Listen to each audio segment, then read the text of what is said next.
Hello, Culture Matters podcast. Before I introduce you to our guest, here's a quote I picked just for this episode. No problem can be solved from the same level of consciousness that created it. Albert Einstein. My dear friend, Raphael Mavi, founder of UI Medical Marketing, culture man himself, building a brand from the inside out, starting with culture, starting with principles, starting with values, understanding people and the nuances of the relationships that drive a company's profit, performance. Nobody knows it like my friend, Raph. I just realized it sounds almost like I'm reading off a sheet. Dude, I just love you so much. Came here with 14 other family members in 1991 from the USSR. If anybody knows culture, it's this guy. I got a million questions for you. Helps organizations in the medical space, but I want to get inside your mind. Well, first of all, thanks for coming. Finally, this is way too long in the making. It has been. Wild. Yeah, sure is.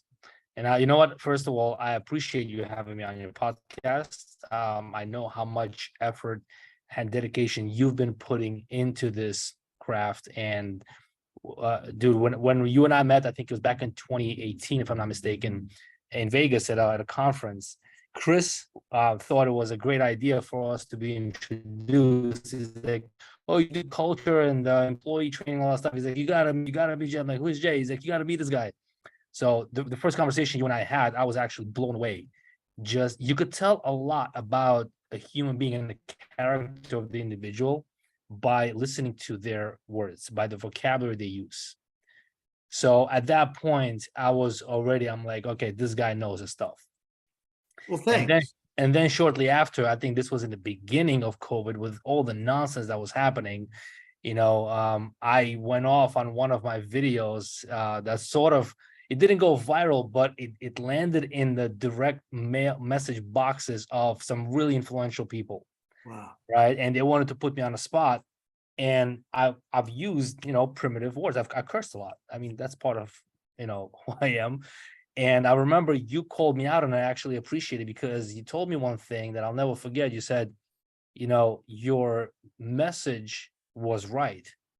He's like, but if I will psychoanalyze you, I don't remember exactly how you phrased it, but you said, people that use curses in their language, no matter what they're speaking about, is usually a primitive behavior. And that hit me over the head really hard, man.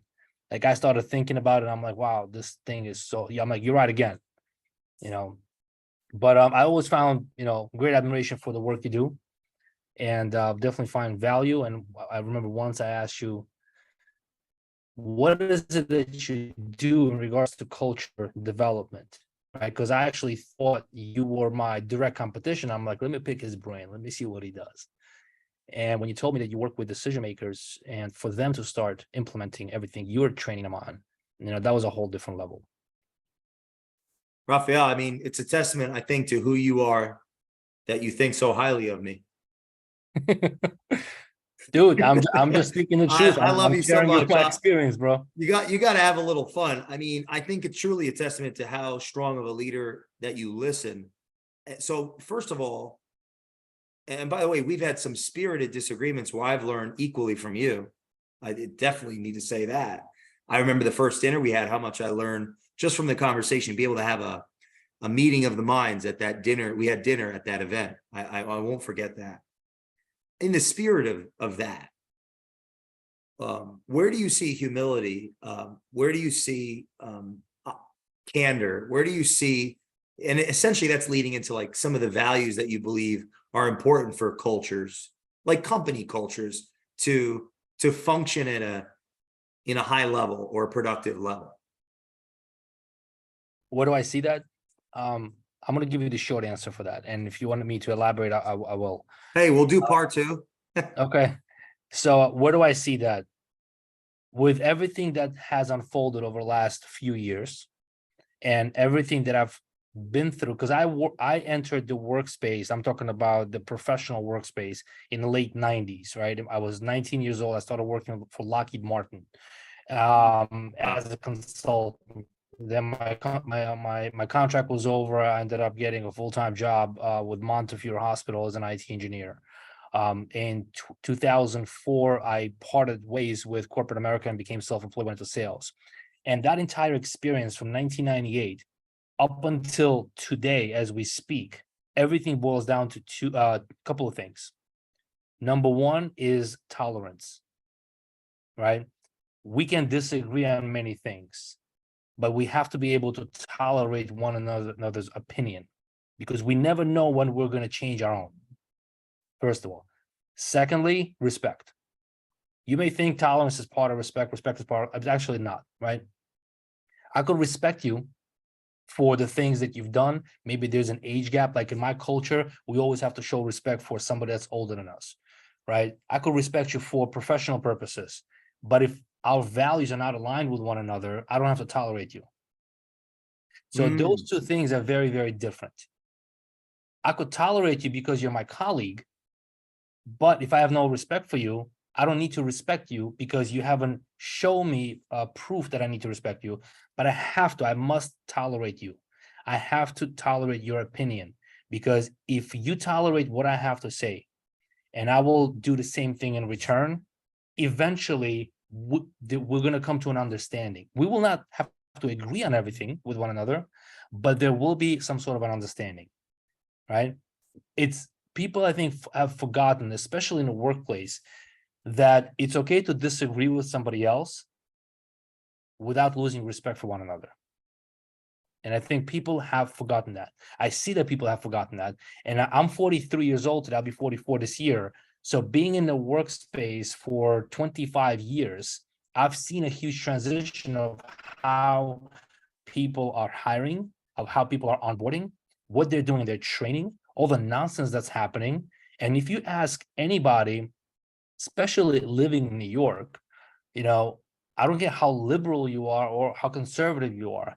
If you ask anyone over the age of 35, 40 that has been in the workspace for more than 15 years, what are some of the differences that you're noticing between back then and now? They're going to tell you exactly the same thing that everybody else thinks about. Again, doesn't matter whether they're leaning left or right or they're in the middle, because it's the reality of things. And once you understand that, my message for my clients and everybody else that works for them is, if you understand that's the reality, that's the truth, these are the things that we have to pay attention to, and we have to bring back tolerance and respect for one another. Do you see that it's the lack of tolerance that negates is it the coaching of the other side or vice versa? It's the conditioning. It's the conditioning, not just at work. It's the conditioning by the media. It's the conditioning of the government. It's the conditioning of parents. If we're talking about somebody who is much younger, right? Our conditioning has a lot to do with the way we think and the way we make decisions, whether it's in personal life, social life, professional, doesn't matter. So it's the conditioning. It's what we brainwash ourselves with. It is what we expose to, right? Everyone is fighting for one another's attention. So our attention is somewhere, whether it's on the phone, whether it's on the media, right? Whether it's at work, whether it's with a spouse, whether it's with the kids, our attention is spread so thin, especially, with the growth of technology. So it's really, really important to understand who is conditioning your audience. Who are you dealing with? Who's your prospect? Who's your client? What have they been conditioned with? What level of responsibility do you see the organization has to create those preconditions, or what level of responsibility to the marketplace, I guess or to create their the staff? conditions for their people to buy into their vision or their mission, or not? Well, it starts with core values, right? So one of the things that I preach about is, when you are out there and you want to hire somebody, your culture that you want to create or that you already have, your culture has to come out of your mouth at the time of the interview. As a matter of fact, even a step before that, that culture has to resonate with the reader when they go online and they go on Indeed or whatever platform they use. that job ad has to scream healthy culture. So before you even pick up the phone or they call you or email you their resume, right? The language of cultural behavior in your workplace has to be in your job ad. And then the second part is obviously when they show up to the interview. Unfortunately, where most employers drop the ball is that they want to preach and train their culture once the person is already onboarded. The problem with that is what happens when you onboard the wrong person? Not a bad employee, but the wrong person, right? So that means you are at a loss as an employer. Now I have to go through the process of training them. I have to go through the process of tolerating them, go through the process of them tolerating me and the culture that we have with their colleagues. And then statistically speaking, within 90 days, they're exiting. Why? Because they just can't adjust to the culture that you already have, but you're trying to push it onto them, right? It's simply because you onboarded, you recruited the wrong person for your culture. And as the cliche saying goes, you got to recruit into your culture, not hire for the position. Like you don't hire a resume, you have to recruit for the culture. Yes, of course, the competence has to be there, right? But personality traits, their values, what they can expect from you as their leader, that all has to be communicated before they go on a payroll. So it's to answer your question, it's a huge role, the responsibility that they carry, the employers we're talking about. Would you liken it to in the early 90s when your grandfather chose to come to America? America sold him on what its culture was. Yes, it was opportunity and freedom. Like the message was opportunity, freedom.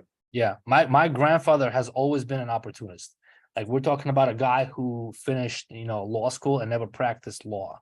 Why? Wow. Because he realized that there's no money in practicing law, and we're talking about a communist / socialist country. So there was no money there, but you had to survive. So he went into sales, and eventually he went into his own business. And Wow. running a business in that country was like illegal. So you had to do a lot of crazy things and pay off a lot of different government officials to even stay in business. And that went for my dad as well, who even built a bigger business there. But Really? when we came here, we came with nothing, literally nothing, not a figure of speech, literally nothing, not a red cent to our name. So when America has presented itself to leave where we were, my grandfather's decision was fairly quick. It took a long time to get out, but the decision happened really, really fast. And the only thing that was hindering him from coming here soon enough is he didn't want to leave anybody behind. None of his kids. He had 4 kids. Wow. Right. So it's my mom and 3 other siblings. And he's like, if we leave, he's like, we all have to leave together. I'm not leaving anybody. So you could imagine that created challenges because all of these kids had families of their own, and then the spouse of each child, didn't want to leave their parents. So it took about 12 years for them to get out. 12 years. 12 years for them, between 79, which was the year I was born. So early 79, while my mother was still pregnant, that's when the conversation started to occur. Right. And then things escalated at the collapse of Soviet Union. And December of 1991, that's when we all came here. I was about to be born. I just thought that was 91? Cool. Yeah, July. Yeah. It was an interesting year. And or I'm sorry, I was just born, rather. I got that backwards, right? July and then 91. December. So you were born in July. Before. On July what? July 6th? 9th. July 9th, 1991. Yeah. So I was a couple months old. Yeah. I welcomed you in. Yeah, man. I mean, you think that there's like a truly deep level of understanding as it relates to the dynamics of corporate culture, of work culture, because of your actual lived experience, because of your actual historical background. You think at some level that's given you a deep understanding of this topic? It does, but I'm going to tell you this. What gives me a bigger and better understanding of this topic is coming from a background of being in corporate America, being in a very toxic corporate culture. Mm. As a matter of fact, it was the reason why I even left. It wasn't to pursue a sales career. It wasn't to pursue more money. It was initially like the seed that was planted in my head to leave that environment. Once I realized that the environment I was in was not conducive to my growth. And then in January of 2004, I read a book that completely changed my life. And I've never read a book in my entire life before that. I'm talking about cover Wow. to cover. And I've read a book. That book was, I mean, everybody knows the book already. It's by Robert Kiyosaki, Rich Dad Poor Dad. I read that book cover to cover, and it completely changed my paradigm about money, about growth, about opportunity, about freedom, right?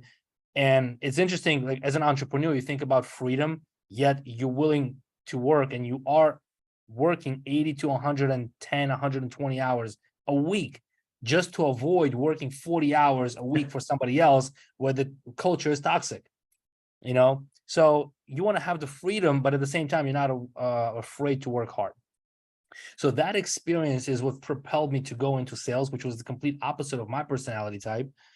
Somebody that was used to working with his hands, doing infrastructure, working at a cubicle in downtime, and then here you are immersed in sales, and now you got to talk to people. You're like, I don't want to talk to people. Mm. So it was a great transition. Learn a lot. For sure, embrace the personal development aspect of it. For the most part, it wasn't so much even financial gain. It was more personal development. Okay, that was a huge motivating factor. What? And then when I ended up in direct sales, I was exposed to great culture, right? Where people are working in collaboration with one another and making sure that whoever you're working with side by side, got your back because you got their back as well. And then I carried that over into a small business. It was a franchise out of Europe. Then I opened up my own company back in 2015. Shortly after mid 2016, I had to exit that business. And then my wife is like, why don't you do what you know how to do best, which is recruit, train, open up your own consulting company, no partners this time. And that's what I did, right? So understanding the transition of lack of healthy culture to go into a great culture, and also personally understanding where we came from, this is where my understanding, a good understanding of tolerance and respect comes from. It's not from my professional background. It's from my personal background and understanding how my family lived over there, what we had to escape to where we had to come to, what we had to go through to get to where we are so far, right? And then seeing the nonsense, the craziness that has been Mm. happening in the last few years. I'm like, this is complete nonsense. This is insanity. Like this is the path to self-destruction, no matter what side of the aisle you're on. And unfortunately, people that have not visited or lived, let alone lived in other countries, they will not understand it. Wow. Because reading it from a book or watching it on TV is one thing. But until you internalize an experience, until that experience is attached to your nervous system, you will never be able to understand what it's like. So I break it down to three things. And I believe you and I spoke about it as well. Like, I look at information absorption, like education, with three levels. One is being smart. Second one is being an intellectual. The third one is being wise. Majority of people will live their lives with these two if they're lucky to get to become an intellectual. Very few people reach the level of wisdom. Some reach it at 10 and 15 based on their experiences. You don't have to live through a horrible experience to understand it's a horrible experience. You could just observe, but that's where wisdom comes from. A proper observation and making proper decisions and choices in life. So most people that are criticizing, their current state in this country, in America, they are lacking wisdom. There are a lot of Harvard and Yale educated people, smart people, right? But what is the difference between being smart and intellectual? Intellectual will question things. Smart person will absorb everything. They'll go to school, they'll get their education, they'll have more degrees than a freaking thermometer. Okay. But there's no intellect. That means they don't know, they haven't learned how to question things. And the third one, which is the ultimate, right, level, and that's wisdom. I always tell my kids, I'm like, if you want to get wiser faster, talk to older people, ask them questions, learn what they lived through. What would they advise themselves at the age of 15 and 20 based on what they know now, based on what they lived through already? Like, this is your best way to get wiser faster. But again, unfortunately, like, I got peers my age, a little older. There's no wisdom. There's emptiness. All they do is just surface level information, and they base their decisions based on that. It's horrible. It's very painful actually to live like that. Would you liken, like as an analogy, the citizenry of this culture today, to, like, let's say you have a company where the employees don't feel appreciated by the boss, by the leadership, but they've never held another job, so that they wouldn't have the observation of what a worse or what a better employer would be like. Is that kind of what you mean by the observation piece, by the wisdom piece? Like, yeah, so if you carry that over into professional environment, right? If I always, like, even though I represent my client, right, where like the decision maker, I'm always pro staff, but it has to be the right staff. So my advice to anybody that is working a job and they're not entrepreneurial, and that's okay. Not everybody's built to build a business. Maybe you didn't get there. Maybe you're going to mature into it in a decade from now, 5 years, 20 years, whatever the case is.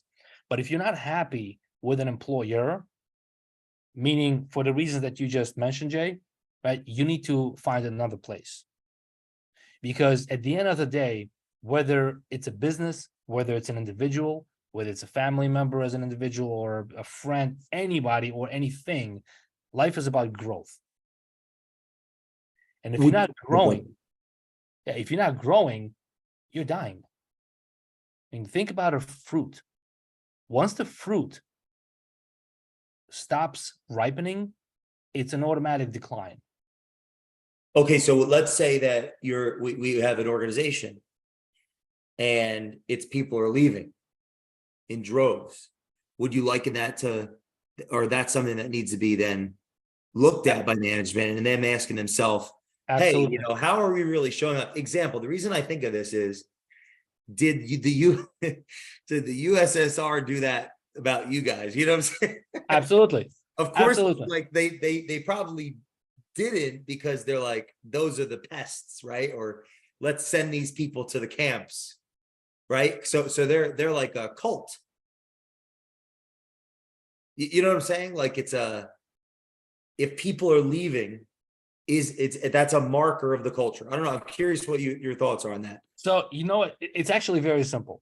Whether it's a local restaurant that naturally, goes through a high attrition rate, or it's a bank, it's a corporate culture, or a private business, or it's a country. Any entity that is unable, any entity that is unable to keep their people at least at an 80% retention rate, right? They're doing something wrong. Typically, it's going to go back to a few things. Again, whether you're a local restaurant or, in a restaurant, maybe it's a bad example because it's just the type of industry, like a lot of students enter it. Like, well, I guess it depends how they leave, right? If they're throwing things in the air and of all that course, stuff. you talk about, a grocery store, with Trader Joe's, they have one of the best company cultures in the country, right? And it's a grocery store. So, we can talk about Harley Davidson. We can talk about a lot of different companies that have amazing company culture, but that transcends into a country, right? So why would an entity lose their people, especially in droves? It comes down to a few things. Number one, they want to have more control. And I'm not talking about control within parameters and they have policy and procedures and laws to abide by. I'm talking about tyrannical control, right? There's tyranny. It's press, and nothing gives to lift your people up. And a good example for that will be Apple. If you know the history of Apple, of how Steve Jobs operated his company, there was a lot of pressure. People thought that he was an asshole. The question you got to ask, if you're really wise, why didn't people want to leave that environment?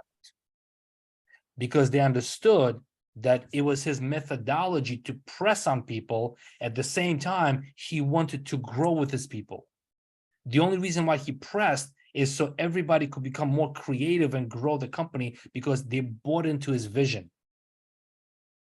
A country that is unable to do that with their citizens, they don't paint the vision and the picture. It's all about tyranny. It's all about oppression. And unfortunately, there are companies like that too.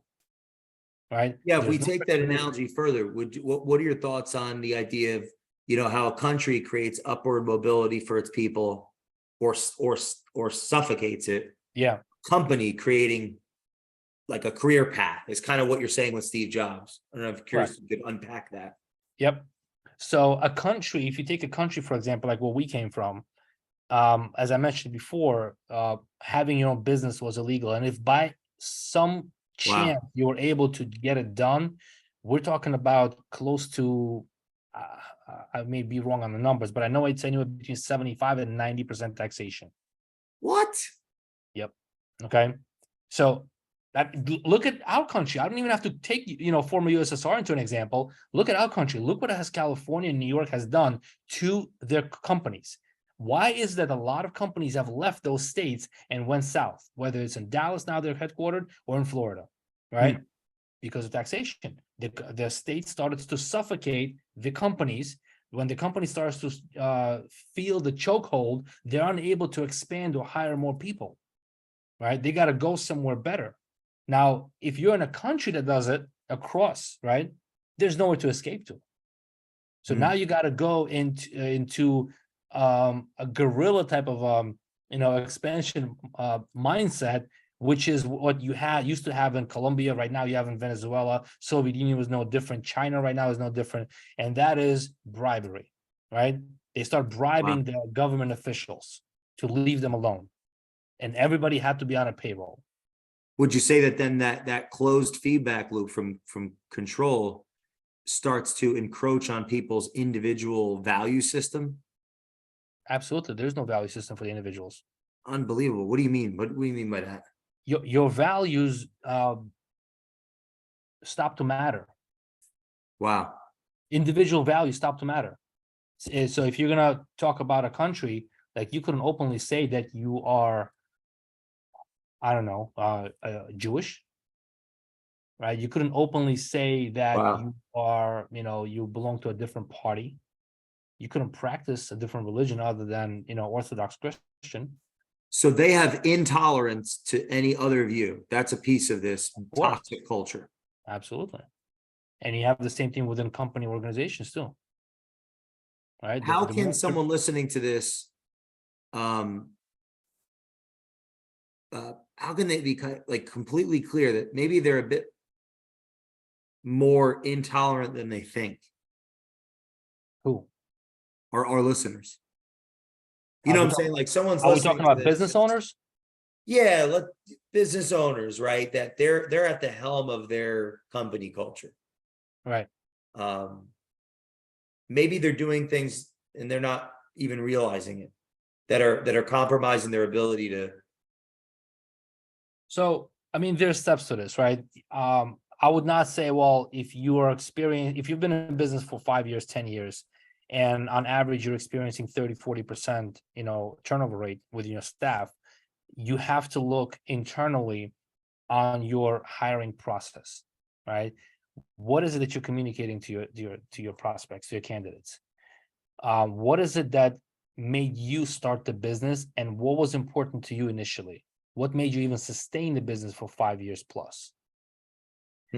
And it starts with putting everything on paper for yourself as the leader. First and foremost, for yourself, you need to have a document in place that will have, written black on white, your company core values, principles that are non-negotiable, not for you, not for management, not for anybody else. Those are the things that you will have to train your HR on as well. That's the first thing. The Do you look second, at that as the Constitution, the founding fathers absolutely, came together? absolutely, absolutely. How could that be so overlooked when it's so obvious in this conversation?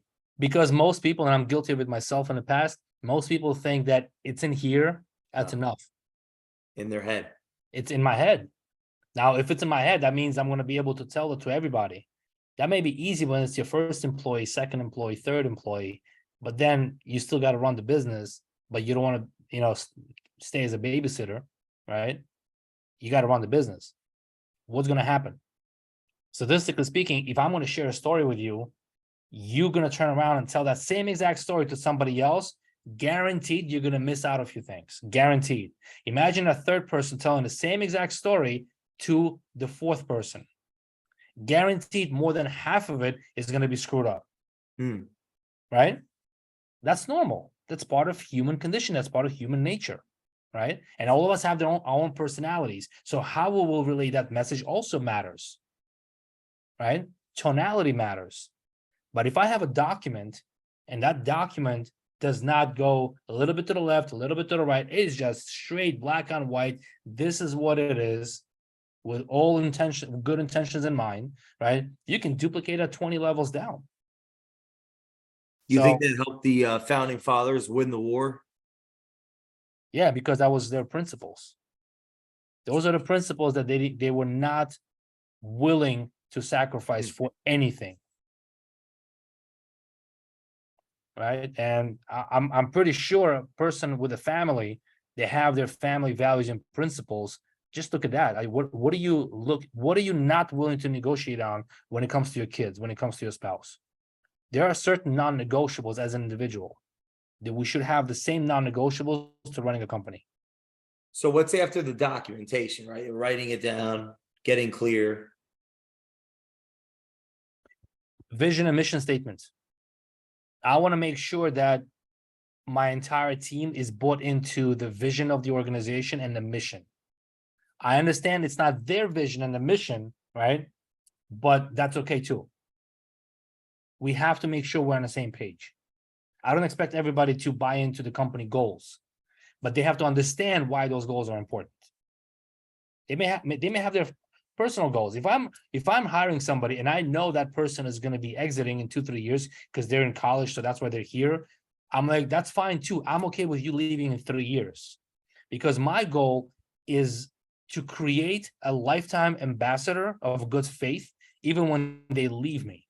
Because in the marketplace, I will have one more voice that talks well about my company, right? Which is always a good thing. I'm in it for the long term, so I want to build a great reputation of being a great employer, right? Not just a service provider to the marketplace, but employer. So I have to, if that's the case, and I know somebody's going to exit in 2-3 years, my only request is this: since you chose to be here and you want to stay here, you got to give me your best, and I have to give you my best as your employer. All right. Here's the list of things that I expect from you, and here's what you can expect from me. If we don't see each other eye to eye, then you need to find another employer, and I'll give you a letter of recommendation. That's it. Because as long as I'm, rowing the boat, we got to make sure we're rowing in the same direction. I don't need you rowing in the opposite direction.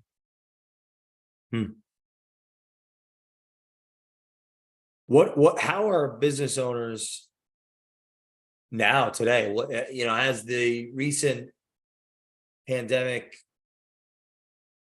changed certain aspects of business in the way that you're viewing it? What are some of the concerns, some of the adversities? In my sector, it changed for a little bit due to the telehealth. Some people were afraid to come into medical practices and seek treatment. So that has changed. Employment changed as well, but now it's coming back to normal. I actually see it. And what I mean by that is a lot of people that were able to do their job without physically showing up to the office, they wanted to stay remote, right? And that's absolutely normal. That's to be expected. And I'm not 100% against it. However, I'm not 100% for it either. And I'll explain to you why. So as far as dynamic of the company culture, the remote work actually destroys company culture. I predicted it in summer of 2020. I said this is going to destroy a lot of companies. Right now, the remote workers are responsible for the $800 billion damage of commercial real estate in the country.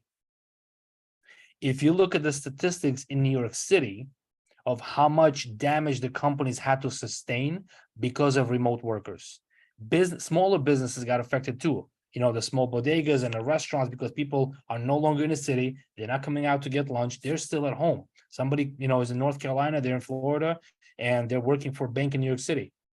And I remember Jamie Dimon said, you know, from JP Morgan, he's like, well, if you're not willing to come into work, you can find yourself another job. I fully supported that message from a small business standpoint, because I understand it's detrimental to the company culture. So the company culture is greatly affected because the person is not showing up. Why, you may ask? Because your work is not all about your performance.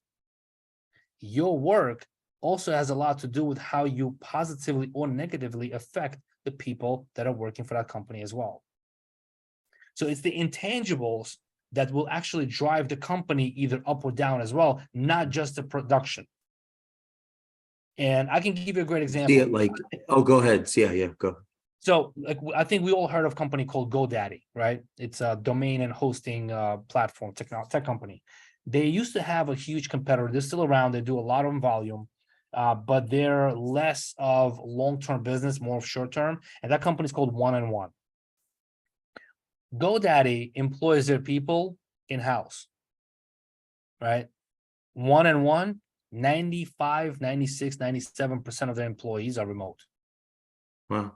They actually go through over 40% turnover rate with employees. 40% turnover for a tech company, that's insanity. That's just one example for you. Wow. Is it energy? Is it Absolutely the water? Is it the relationships physically that are built? It's the intangibles. It's definitely the energy. It's the influence we have on one another when we're in proximity. You know, people are social beings. I don't care if you're an introvert or an extrovert. Naturally, I'm an introvert, right? I have to be extroverted for the things that we do in life, right? But naturally, my DNA, I'm labeled as an introvert, right? Naturally, but at the same time, how could I ever do what I need to do for a long period of time if I'm all by myself all the time? Right? And not to mention all the distractions that I would have from home while trying to get my job done. There's lack of focus for sure. And it's been measured and proven already. Right?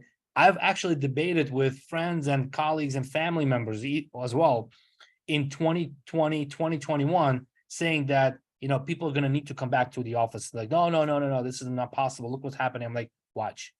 You're either going to lose your job or they're going to make you come back, because it's not about you doing what you want, right? It's about the entities sustaining themselves and growing, because life is all about growth and having the ability to hire more people. What's it say if the people freely of their own choice come to the office, want to be in the office when they don't have to? They're lacking what was missing. Meaning they're lacking what they enjoyed before. They're there because they're missing something, whether it's, you know, person-to-person interaction. There's a different same look at it this way.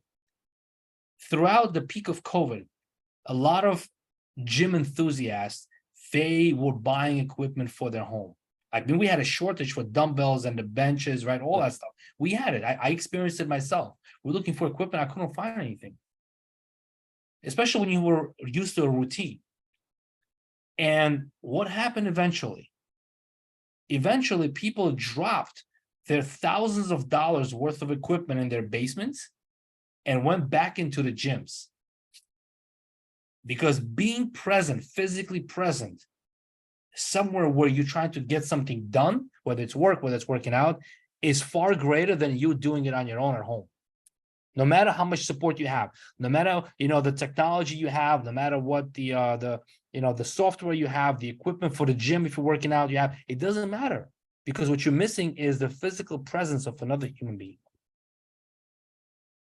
And going back to it, I do want to address something, and I'm sure you've heard of it as well, but this is for the audience. There is a little training module that I picked up years back. They train us in every leadership academy. They definitely train us in any armed forces. They train us for CEOs, high level master's degrees. And that is the reverse snowman approach. Right? The reverse snowman approach is where you have the small circle at the bottom, the second circle is in the middle, obviously, and then the large circle on the top. Usually the companies that are failing, or they go through a high turnover rate, they are normal snowman diagram driven, meaning small circle on top and a large circle on the bottom. The large circle is the O, that's the organization. The middle circle is your T or D, which stands for team or department. And the small circle is the I, which is the individual. Companies that have the best retention rate and the best culture in the organization, they are large circle on top driven, instead of the I circle on top driven, and that is the individual needs come first. I want to work remote. What is the hourly pay? What are the benefits? What are the perks? Right? What's in it for me? The selfie culture. Right? These are the organizations that eventually become toxic. This is exactly the reason why a lot of fans of the NBA over the last 20 years have dropped off, and a number of other sports too. Why? Because those sports leagues became more about individual players and less about the team and the brand. Before, they were mission driven for the brand, for the team to win the title. Right now, it's all about what's my contract, what's my salary, how soon can I go to another winning team and dump the players that I was playing with for the past 6 years and I couldn't win a freaking championship. Everything became individually, like a selfish driven, and that creates toxicity. Do you think that infers revolution? It's a shift. It's a shift, but I also think of it as a like leadership fails as a pitfall. Yes. This is actually the time. It's like if we don't trust our government, or we don't trust our management, we don't trust the company anymore. Yeah. It kind of becomes the chicken or the egg, right? How do we? Great question. I'm an opportunist. So I see this situation here as an opportunity for somebody who never imagined themselves to be in a leadership position. This is an opportunity for them to go grab it. Or start growing. So a coup. No. Yeah, it is. No, it's like, an indirect right? coup. Well, I guess the difference between a coup is like a coup might be passive and behind the scenes gossip. Yep. And what do you call the opposite of that? Is that like maybe just revolution, just compete for the opportunity? I don't know. I'm curious. I mean, we're going philosophical in a sense, theoretically. It's an opportunity. It's an opportunity to get rid of the old, what doesn't work anymore, right? To weed them out. And it's an opportunity for those that understand it to grasp it. It's a huge opportunity. What if, in a sense, it's like, who is John Galt? It's like when a culture gets that way. You ever read Atlas Shrugged? Oh, years ago, yeah. So like Ayn Rand, right? All the competent people leave. So in a company culture, it's like when that snowman you're talking about, we're losing great people left to right? Raphael started his company. Jay's starting his company. They lost us, buddy. That's it. Now here we are. We're helping other people. That's it. So the company that is ready to receive the people that are leaving the toxic environment, those are the winners. And by the way, most of them, they're smaller companies. They are smaller companies that understand. I've seen this phenomenon. Yeah, and it's great. Now. I love seeing that. I love it. Well, think about all the sectors, right, that are shifting now. Consolidating. Yeah. Big companies going under, small ones grabbing employees. Yep. It's a shift, and you know what? It's a good shift. It's something that we need. I'm not sure how long it's going to be here for. I think it's going to be a while, but it's going to move in the right direction. Like, I tell this to my kids. I'm like, talking about being smart, intellectual, wise. You don't need to always question things to become an intellectual. Most of the time, you really need to understand history, going back to, let's say, 12,000 years post of, the known ice age that we're aware of, through the Babylonian ages. This is way before religion, was even born. Through the Egyptian era, through the Spanish acquisition era, through Genghis Khan, through Russian Empire, through all of it, the last 12,000 years of human development. Once you understand history and the growth of technology, you don't have to wonder about your future. You'll be able to predict it fairly quickly. So it's not always about questioning what they're doing now, is really digging into the past and understanding what has happened before, because not theoretically, realistically, there's nothing new under the sun. Not philosophically, not technologically, nothing. The family dynamics have always been the same, right? The right family dynamics to preserve life. Once you understand history and how we got here, you will sleep better at night without having to worry what's going to happen in the future. Just play your cards right according to the information you're going to learn about the past. I'm curious what you think on this. Culture does well in bad times, but few care about it in good times. Well said.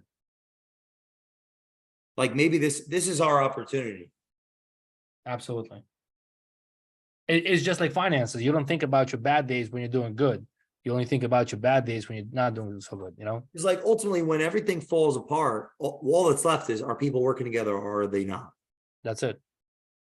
Are you bullish? I guess the opportunist comes in, like 2024, 2025.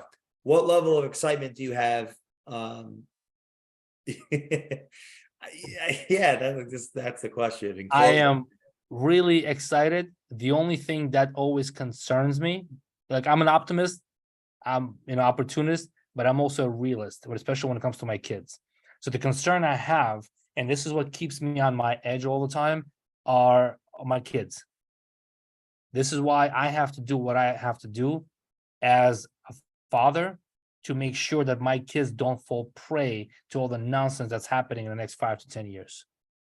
Right? So I want to make sure they are resilient in their mindset and understand how to take advantage of opportunity. I'll never forget this. One day when we were still living in Brooklyn, my daughter came back from school and she said, "Oh, my teachers were saying this and this, like bad things about such and such candidate." And I'm like, you know what? Disregard it. As a matter of fact, don't listen to a word they say. Don't even listen to the word I'm going to tell you, even though I have an opinion too. If you really want to have your own opinion, you need to do your own homework. And typically, stay away from those that make their decisions or form their opinions based on emotion. I remember saying that. This was about, she's 16 now, so this was about 6-7 years ago. Okay? She was 9 or 10 years old, somewhere there. And I told her, stay away from the opinions that are quick to judge others, whether in politics, celebrity, or even somebody else next door, based on emotional reasons.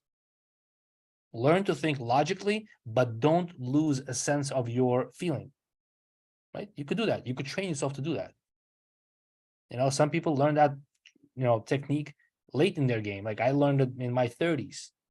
I wish somebody would have taught me this when I was like 10 or 12, 15 years old.